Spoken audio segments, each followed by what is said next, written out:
Now, torrential rains continue to wreak havoc in northeast China's Jilin province, South China's Yunnan province and East China's Anhui province. Locals are being evacuated from the flood-hit areas. Sections of highways have been shut down.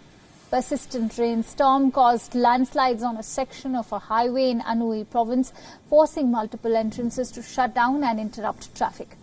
Torrential rain that triggered floods left locals trapped in their cars and houses.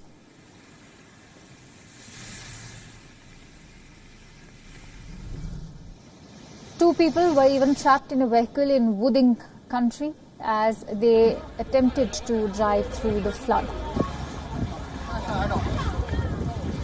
They were evacuated by the police. Two people were evacuated after being trapped in this flood in Chinyan County as well. Jilin Provincial Meteorological Observatory has issued an orange alert for heavy rain.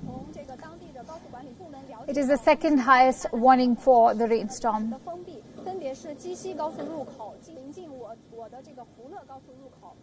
After intensive efforts, 3 entrances to the highway have reopened to the public. Flood alert levels were raised in central and southern China on Monday. On your screens are visuals of flood water destroying sections of an under-construction bridge.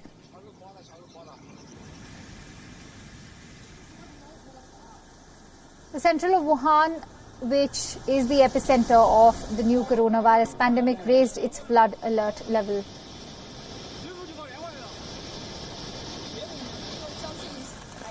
This was the result of torrential rain and thunderstorms that battered the city of Wuhan. Wuhan upgraded its emergency flood response to level 2 from level 3. China's Meteorological Administration officials said that rainfall in June was 13.5% higher than the seasonal norm. The occurrences of torrential rain and thunderstorms were 43% higher than the 2017 to 2019 average.